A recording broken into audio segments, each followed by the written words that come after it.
Good afternoon friends, this is MD Wasim. Welcome to my channel Wasim academy. Friends, आज हम लोग इस वीडियो में देखेंगे बीपीएससी के जरिए जो एग्ज़ाम होने वाला टीचर्स का, उसमें एक इम्पॉर्टेंट पोर्शन है उर्दू, जो कि कंपलसरी है सबों के लिए। तो उर्दू का हम लोग उर्दू कवायद का हम लोग पार्ट 1 कंप्लीट किए थे इससे पहले। तो आज हम लोग इस वीडियो में पार्ट 2 को कंप्लीट करेंगे। अगर आप लोग चैनल पर नए हैं तो प्लीज़ सब्सक्राइब द चैनल और बेल आइकन को भी हिट कर ले लेटेस्ट अपडेट के लिए।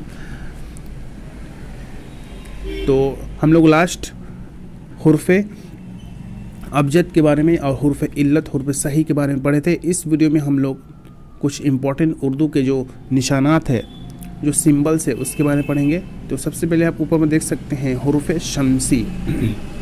ये क्वेश्चन डायरेक्ट पूछा है था, हुर्फ़े शम्सी कितने हैं। तो आप लोग याद रखिएगा, हुर्फ़े शम्सी की कुल तादाद 14 यानी 14 है। और 14 कौन कौन सा है? वह यह है जैसे ते, से, दाल, जाल, रे, जे, सीन, शीन, स्वाद, द्वाद, तो, जो, लाम, नून। ये टोटल हुर्फ़े शम्सी है जो कि 14 है। हुर्फ़े अबजद के तरतीब से इनका मजमुआ दरस्तल, नसर, तशतस और जज़खज़, ये मतलब कि अरेंज किया गया है एक अरेंजिंग फॉर्म में। यानी इस सेंटेंस को या इस कलेक्शंस को आप लोग याद करके रखिएगा तो हुर्फ़े शम्सी आसानी से याद कर पाइएगा। खैर, ये एक ट्रिक था। हुर्फ़े कमरी भी इसी तरह, हुर्फ़े कमरी की तादाद भी 13 या 14 है। और उनमें से ये है बे, जीम, हे, खे, आइन, गैन, फे, क़ाफ, काफ, मीम, वाव, हे और ये। ओके, हुर्फ़े कमरी भी 14 है। ये दोनों मिला करके अरबिक में 14 है और उर्दू में ये 13 माना जाता है। ठीक है, और इसको अच्छी तरीके से याद करने के लिए हुर्फ़े कमरी को एक जुमला आप लोग याद करके रखिएगा। हक़ का खौफ, हक़ का खौफ अजीब गम है।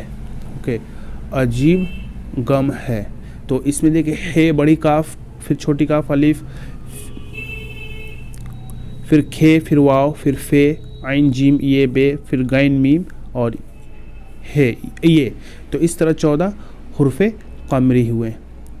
और ये जुमला आप लोग याद करके रखिएगा, हक़ का खौफ अजीब गम है। तो ये हुर्फ़े कमरी, इसमें हुर्फ़े कमरी के तमाम अल्फाज शामिल हैं। यहाँ पे नोट में लिखा हुआ है, हुरूफ लफ्ज़ को सही तरीक़ा से अदा करने को तलफ़्फ़ुज़ कहते हैं। ओके, किसी भी वर्ड्स को, लेटर्स को सही तरीक़ा से प्रोनाउंस करने के, सही तरीक़ा से पढ़ने के अमल को प्रोनाउंसिएशंस या तलफ़्फ़ुज़ कहते हैं। और हुरूफ से हुरूफ से लफ्ज़ और लफ्ज़ से अल्फाज और अल्फाज से जुमले और जुमलों से मजमून बनता है। ओके, आप लोग इसको याद रखिए। जैसे अलिफ जोड़ बे, तो ये जो एक अलिफ, ये एक लेटर्स हो गया और इसमें हम बे जोड़ दिए, ये भी एक लेटर। तो दो जब लेटर मिलेगा तो एक कंप्लीट वर्ड्स बनेगा। तो अलिफ बे, अलिफ जोड़ बे, अब ये हो गया एक कंप्लीट लफ्ज़। ओके, और तो ऐसे ही 2, 3, 4 लेंगे तो इसको कहते हैं अल्फाज। अब इसी से हम लोग जुमला बनाएंगे, अब मुझे जाने दो। ओके, अब मुझे जाने दो, तो ये कंप्लीट एक सेंटेंस यानी जुमला हुआ। तो आप लोग याद रखिएगा, सबसे पहला जो होता है लेटर्स, एक एक लेटर इंडिविजुअल फॉर्म में इनफरादी तौर पे रहेगा। फिर इसको जोड़ेंगे तो ये अल्फाज बनेंगे, एक से ज़्यादा रहेगा, 1, 2, 3, 4, 5 अल्फाज। फिर इस अल्फाज को एक कंप्लीट जुमले के शक्ल में इस्तेमाल करेंगे, यानी अब मुझे जाने दो, तो ये कंप्लीट जुमला हो गया।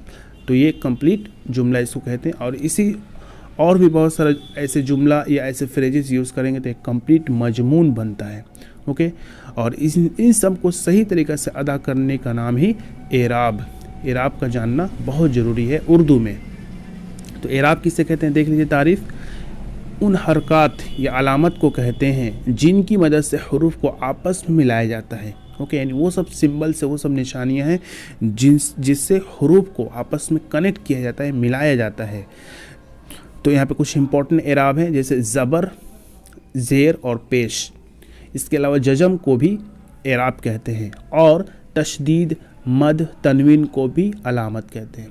ओके, तो यहाँ पे एराब 3 है, ज़बर, ज़ेर, पेश और जज़म भी माना जाता है। इसके अलावा तशदीद, मद और तनवीन को भी अलामत या सिंबल्स कहते हैं। ओके, तो इसी को कहते हैं एराब। इसके बाद हरकत, तो सिंपल ज़बर, ज़ेर, पेश को हरकत कहते हैं। यानी लेटर्स के ऊपर इसे ज़बर लेटर के नीचे कोई सिंबल रहेगा इसको कहते हैं ज़ेर, और छोटा सा वाव लेटर के ऊपर रहेगा तो इसको कहते हैं पेश। तो इन तीनों को कलेक्शंस को मिला के कहा जाता है हरकत या हरकात, यानी जिस हरूफ पर हरकत हो उस हरूफ को वो मुतहरिक कर देता है। जैसे ये बे है तो बे के ऊपर अगर ज़बर है तो ये अब बे को मुतहरिक यानी मूवमेंट कर दिया, मुतहरिक कर दिया, हरकत मिला दिया हरूफ को। उसके बाद जज़म, तो सुकून को, साइलेंट के सिंबल को हम लोग जज़म कहते हैं, यानी साइलेंट का सिंबल देखिए ऐसे रहता है तो इस सिंबल को हम लोग कहते हैं जज़म। तो जिस हरूफ पर सुकून हो वह उस हरूफ को साकिन कर देता है। जैसे ये नून है तो नून के ऊपर ऐसे साकिन का सिंबल आ गया तो ये हरूफ को साइलेंट कर दिया। ओके, अब यहाँ पे पढ़ते हो इसको रुकने का प्रोसेस होगा। या कहो कि सुकून को ही जज़्म कहते हैं। जिस हरूफ पर जज़्म हो उसे मजमूम कहते हैं। जिस हरूफ के ऊपर जज़्म का सिंबल हो उसको हम लोग मजमूम कहते हैं। नोट, तो याद रखिएगा अरबिक में, पर्सियन में, उर्दू में ज़बर को फ़तहा, ज़ेर को किसरा, पेश को ज़म्मा और सुकून को जज़म कहते हैं। ओके, यानी ज़बर ज़ेर पेश और जज़म का अलग नाम है। तो आप लोग इसको अच्छी तरीके से देख लीजिए। ज़बर को फ़तहा, ज़ेर को किसरा और पेश को ज़म्मा और सुकून को जज़म कहते हैं। अब यहाँ पे आ गया जिस हरूफ पर जबर यानी फ़तहा हो तो उसे उस हरूफ को वो चीज़ मफ्तूह बना देता है। यानी मान लीजिए एक हरूफ है बे, इसके ऊपर एक ज़बर आ गया तो अब ये इस हरूफ को बना दिया मफ्तूह। ओके, और जिस हरूफ के ऊपर जेर हो, जैसे बे के नीचे जेर आ गया तो ये किसरा आ गया तो अब इस हरूफ को ये मकसूर कर दिया। अगर इसी हरूफ के ऊपर अगर पेश हो तो ये ज़म्मा आ गया, यानी इस हरूफ को ये मजमूम कर दिया। तो इस तरह ये बहुत ही इंपॉर्टेंट सिंबल्स हैं, ज़बर जेर पेश, जिसको हरकात भी कहते हैं। इसी हरूफ पे अगर जज़म आ जाएगा तो ये इस हरूफ को अभी ये चीज़ मजमूम कर दिया। ठीक है, तो मफ्तू की मिसाल अकरम में अलिफ आतिफ, आतिफ में आइन मफ्तू है। तो यहाँ पे एग्जांपल देख सकते हैं, अकरम में अलिफ और आतिफ में आइन मफ्तू है। मकसूर की मिसाल बिल्किस में बे और जिब्रील में जीम मकसूर है, यानी नीचे ज़ेर पढ़ा जा रहा। मजमूम की मिसाल अलिफ में उल्फत में अलिफ और मोहब्बत में मीम मजमूम है, यानी इन लोगों पे ऊपर पेश है। इसके बाद मजमूम में देख सकते हैं, मजमूम की मिसाल उल्फत में अलिफ,